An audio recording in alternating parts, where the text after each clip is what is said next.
Hey there, Dan Blewett. Today we're going to go over some outcome and process sort of oriented mental training stuff for baseball. And before we do, just make sure you subscribe to my channel. I put out a couple new videos each week. I'm always trying to put out new content. Suggest a video, I'll record it. I just want to make sure I'm helping the next generation of players, coaches, and parents to understand the game a little better and to allow me to give back, because the game gave a ton back to me. So today, I want to talk about stuff you can control. And this gets harped on and it gets very, not commercialized, but kind of sterile, where we've all heard, like, oh, control what you can control, and it's all about the process. That's all accurate, right? It's all accurate, but to me it just feels like, I don't know, like sitting in the doctor's office, just like, I don't know. I just struggle with the commercialization of the terms. But what I want to talk about is exactly that, how much you can control and how you should deal with it on the field. Because look, I've played with all sorts of teammates. I've played with guys who, no matter if they go 3 for 4 with 2 bombs and a double, when they pop out that third time, they come in the dugout, they slam their helmet, they slam their bat, they throw a fit like a little baby boy. And that's not the right way to go about it, right? We have to understand that as a pitcher, there's batting average on balls in play. It doesn't matter how well you pitch. Greg Maddux had a 300 batting average for balls in play. It was like 298 or something like that for his career. That meant hitters, when they put the ball in play against them, on average 3 out of 10 times they got a hit. Just because that same ground ball that becomes a double play, you're like, oh man, he induced that double play. That same ground ball, if they hit it 12 feet to the left, goes between the shortstop and the third baseman, right? And it's a game-winning single. There's no difference between a ground ball that goes through the left side, hit at 79 miles per hour of exit velocity, versus the ground ball that goes right to the shortstop at 79 miles per hour exit velocity.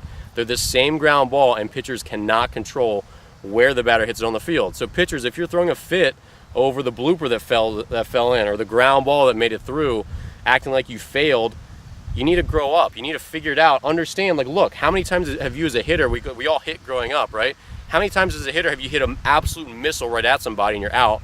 And then you hit a blooper and you win a game, and you're the hero, right? The outcome was very, very different, and yet you really didn't control for either one. The line drive was the controllable outcome, and on the whole, line drives are going to go for a hit much more often than pop-ups and bloopers and little seeing eye singles, right? So hitters, I'm speaking to you too. When you hit a line drive at somebody, be a grown-up about it when they catch it. You just have to know that you might hit 3 line drives in a row that are all caught. And then you're going to get paid back in the long term, because there's no angels in the outfield. None of that stuff is happening. It's just physics. You hit enough line drives, a high percentage of them will go for hits. But if you hit 3 in a row, sometimes all 3 will be ready to fielder.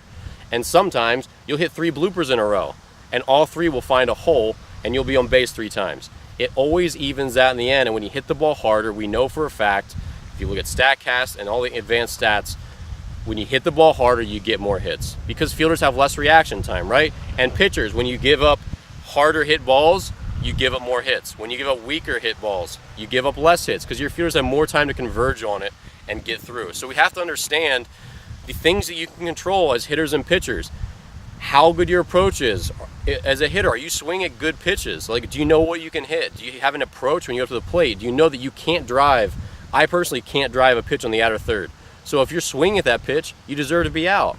If you're not swinging at that pitch and you're taking it, waiting for the pitch that's middle half or inner half or center cut, then you're doing the right things. You're giving yourself the best chance. The best hitters in the big leagues, they put their best swing on the best quality pitches. They put their swing only on pitches that they can drive, that they believe they can drive. And even then, they only drive a percentage of them, right?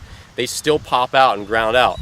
We still see pitchers 3-1, boom, fastball down the middle, hitter just takes it, or he swings and misses at, or he pops it up.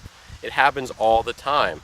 So we just have to understand, no matter which side of the baseball you're on, whether it's a pitcher, whether you're a hitter, you can only control so much of the luck that is just omnipresent in baseball. It will never go away. I've given up game-losing hits that were bloopers, that were bull crap, and it's just how it is. It's just how it is. I have equally gotten as many line drive double plays, absolute like one-hop seed freaking missiles right at the third baseman, where he grabs it, quick double play. It's like, oh my God. I was just 2-0, grooved a pitch, guy destroyed it, and I got a double play. How is that fair, right? That's no more fair than the blooper that falls in that I complain about. So with all this trust the process. Trust the process just means put good swings on good pitches. It just means make quality pitches. That's all you can control, because once it leaves your hand, it's over. And so that's all well and good, right? We all understand that. We've heard that from more people than just me.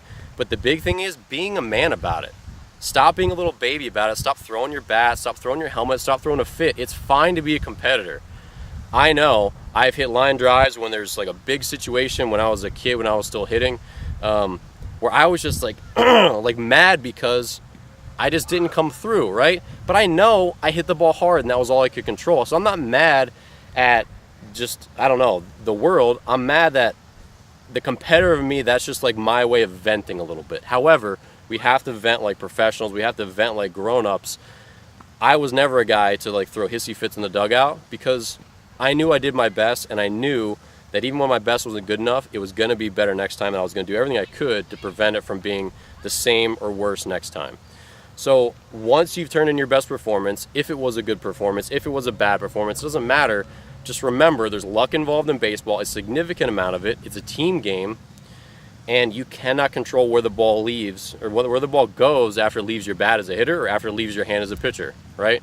So act like a man. Don't throw fits when you don't get the result that you want. Understand that luck goes both directions, and you've gotten equal amounts of it on both sides of the ball. And just keep a level head when you don't freak out when you don't get a hit, when you don't freak out when you make a good pitch and the guy bloops it in. When you don't freak out, it gives you a better chance to make the next pitch better, to have a great next at bat, and then to keep on a good positive upward trend for the season, because it's a long season. The more you get emotionally and mentally up and down, the worse things go. Your slumps get deeper and your hot streaks get shorter, all right? So that's all I want to cover today. Trust the process, trust the outcomes, however you want to phrase it. Just remember, there's luck in baseball. You're going to get both sides of it. Act like a professional, act like a man, and get them next time.